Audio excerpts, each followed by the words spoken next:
The silent screams of Springfield. It was a chilling night in Springfield, Illinois, and Sarah stood frozen at her window, heart racing as she peered across the street at the Johnsons' house. The wind howled, rattling the glass, but it wasn't the weather that sent shivers down her spine. It was the muffled screams that had pierced the stillness of the night. They had started softly, like distant echoes of a nightmare, but they grew more desperate, clawing their way into her consciousness. Hours earlier, she had settled onto her couch with a bowl of popcorn, ready for a relaxing evening. The sound of laughter from the Johnsons' backyard had filled the air, a stark contrast to the eerie quiet that now enveloped her. As twilight faded into darkness, laughter turned to silence, and then the screaming began. Unable to shake the feeling of dread, Sarah had called the police. But as she stood there now, she felt the weight of her decision pressing down on her. What if she was overreacting? What if she was making a mistake? Just then, a loud crash echoed from the Johnsons' house, followed by a chilling silence that made her blood run cold. Panic surged through her veins. She hung up and grabbed a flashlight, her hands trembling as she made her way to the front door. As she stepped outside, the cold air bit at her skin, and the world felt surreal. She hesitated on her porch, looking at the Johnsons' house, where shadows danced in the dim light. The porch light flickered ominously, casting eerie shapes on the ground. Mustering her courage, she crossed the street, her heart pounding in her chest. "Mr. Johnson? Is everything okay?" she called out, her voice wavering. Silence answered her. With a deep breath, she turned the doorknob, finding it unlocked. The door creaked open, revealing a dark hallway. The air was thick and stale, carrying an unsettling odor that made her stomach churn. She called out again, desperation creeping into her tone, but only silence replied. The kitchen was illuminated by a faint, flickering light. As she stepped closer, the sight that greeted her was shocking. The table was set for dinner, with a single plate smeared with what looked like blood. The walls bore deep scratches, and shards of glass littered the floor, glinting ominously in the light. Her heart raced as she heard a soft whimpering coming from the basement door. Against her better judgment, she descended the creaking stairs. The air grew colder, and the faint sound of a child sobbing reached her ears. As she reached the bottom, she saw a small figure in the corner, shaking and covered in dirt. Before she could respond, a loud crash echoed from upstairs, and the child screamed. Panic surged again, and Sarah grabbed the child's hand, pulling him toward the basement exit. But as they reached the top, they were met with an unexpected figure. The Johnsons' father stood there, eyes wild and unrecognizable, holding a kitchen knife. "What have you done?" he shouted, his voice filled with rage. Sarah's heart raced as she realized the child was not the victim, but the perpetrator. The father had been trying to protect his son from the horrors they had committed together. The screams she heard were from the mother, locked in the attic, too terrified to escape. The twist hit Sarah like a punch in the gut.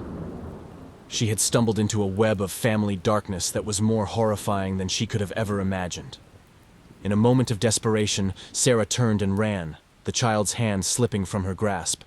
As she burst through the front door, the father's voice echoed behind her, filled with despair. "You can't leave. You have to understand." But she didn't stop. The night air hit her like a wave, invigorating and terrifying. As she ran, she glanced back, catching a fleeting glimpse of the child's face, twisted in anguish and rage. The realization settled in her mind. Sometimes the most innocent faces hide the darkest secrets. The watchful eyes of Westfield. In Westfield, New Jersey, the neighborhood was quiet, almost too quiet. Mark had just moved in a week ago, excited for a fresh start after a messy divorce. But on his first night, he noticed something unsettling. The neighbors seemed to watch him. Their curtains twitched, and he could feel their eyes on him as he unpacked his belongings. That night, as he lay in bed, he heard whispers outside his window. He crept to the curtain, peering out into the dimly lit street. Two neighbors stood across the road, their heads bent together in hushed conversation, glancing nervously in his direction. A chill ran down his spine. The next day, Mark met Mrs. Henderson, an elderly woman who lived next door. She invited him over for tea, and as they chatted, he sensed her concern. "You know, we like to keep an eye on each other around here. It's a safe neighborhood," she said with a smile that didn't quite reach her eyes. Mark nodded, feeling the weight of her words. As the days passed, he became increasingly paranoid. Every time he stepped outside, he felt their eyes boring into him, judging him. He began to notice peculiar happenings. Items in his yard moved overnight, and footsteps echoed near his window at odd hours. One evening, driven by fear and curiosity, he decided to confront the neighbors. He approached the group on the corner, a mix of middle-aged couples and retirees. Their faces shifted from friendly to guarded as he approached. "Why do you watch me?" he demanded, heart pounding. Mrs. Henderson stepped forward, her smile now a mask of concern. "We just want to make sure you're safe. The last tenant had problems." "What kind of problems?" Mark pressed, feeling the hairs on his neck stand on end. "Something happened that we don't talk about. Just trust us. It's for your own good." That night, Mark couldn't shake the feeling of being watched. He locked his doors and windows, but the whispers outside returned, more pronounced now. "He's here," they said, a sinister undertone creeping into their voices. He bolted awake, heart racing. The whispers grew louder, and he realized they were coming from inside his house. He grabbed a flashlight and crept down the hallway. As he reached the living room, he froze. The neighbors were inside, standing in a circle, their faces twisted in a blend of fear and excitement. In the center lay a small, ornate box, pulsing with a strange light. "Mark, you're one of us now," Mrs. Henderson said, her eyes gleaming. The twist was unfathomable. He was not just a tenant. He had unwittingly become part of their dark cult. The previous tenant had tried to escape, and in their eyes, Mark was the next sacrifice. Before he could process the reality of what was happening, the whispers morphed into chants, and the room spun around him. Mark's heart raced as he realized he was surrounded by people who had been plotting his fate all along. The deep-seated fear that had gripped him since he moved in was not paranoia, it was instinct. With adrenaline coursing through his veins, he bolted for the door, pushing past the neighbors who had once seemed so friendly. He could hear their shouts behind him. "Don't let him escape! He belongs to us!" As he stumbled out into the night, he felt their eyes upon him, but he didn't look back. He ran until he collapsed on the sidewalk, gasping for breath. The neighborhood he thought he could call home had turned into a nightmare, and he realized he might never feel safe again. The Secrets of Silvertown.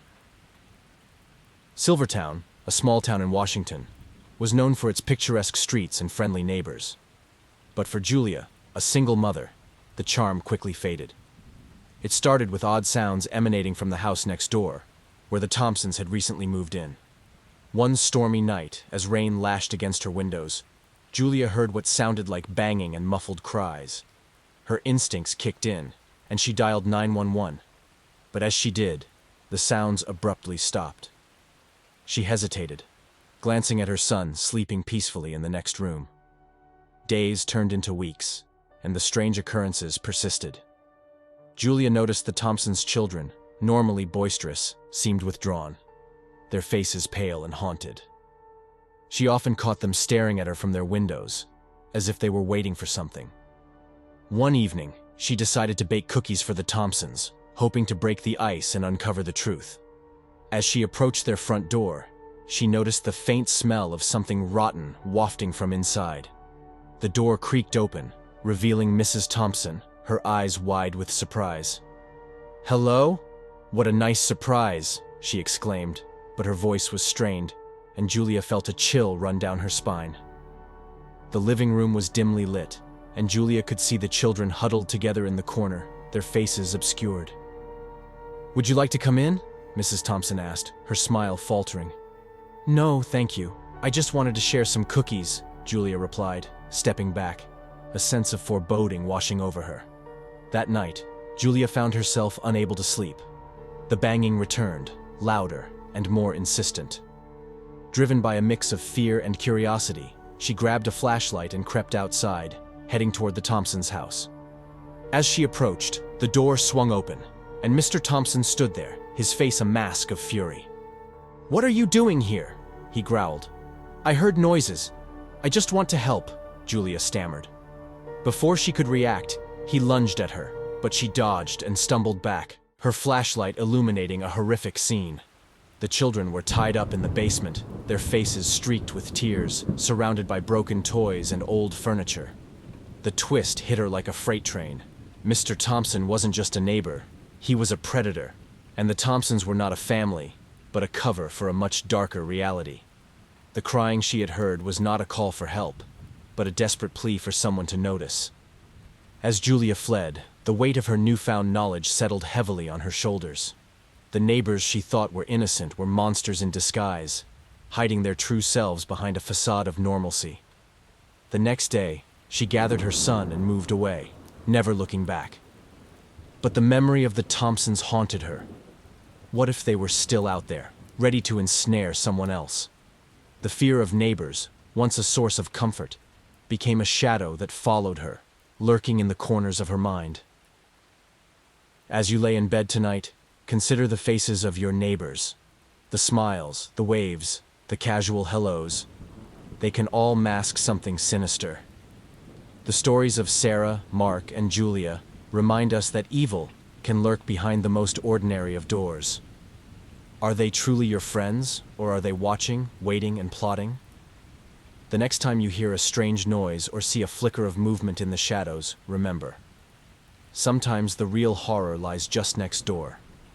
Sleep tight if you can.